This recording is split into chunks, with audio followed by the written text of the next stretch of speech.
जिंदाबाद जिंदाबाद जिंदाबाद जिंदाबाद। रामगढ़ प्लीज 829150 जो आजसू पार्टी मान्यता प्राप्त राजनीति। सबसे पहले इस जीत के लिए सबसे पहले गिरिडीह की जनता को बधाई देता हूँ और सारा श्रेय गिरिडीह की जनता को कि दोबारा उन्होंने मुझे मौका दिया और मैं पूरा प्रयास करूँगा। जो भरोसा गिरिडीह की जनता ने मुझे दी है तो उनके कार्यों पर जो भी काम है हम पूरा भरोसा दिलाते हैं कि खरा उतरने का हम पूरा प्रयास करें। एक चीज़ बताइए, देश में जिस तरह से मैंडेट आया है, एनडीए तो बहुमत में आ गई लेकिन बीजेपी पिछड़ गई। निश्चित है, नहीं एनडीए बहुमत में है और हम लोग इसका समीक्षा करेंगे। मैंने किस एक चीज़ बताइए, झारखंड में भी आप जो चुनाव परिणाम है किस रूप में देखते हैं? चुनाव परिणाम आया है और हम लोग ज़्यादा सीट हम लोग जीते हैं तो पिछले बार की तुलना में सीटें कम आई है, हम लोग इसकी समीक्षा करेंगे।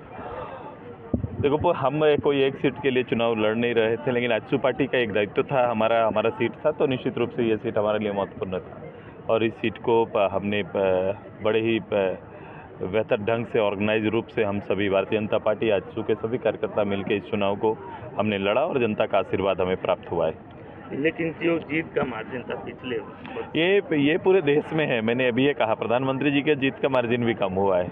ये मार्जिन सब जगह पर है। जब आप ध्रुवीकरण होगा, 2 ध्रुव में वोट बटेंगे या 3 ध्रुव होने का अगर कहीं चांसेस है तो वो कहीं ना कहीं एक जगह पर एकत्रित वोट आपको होने का एक तैयारी होता है, ये देखा जाता है हमेशा।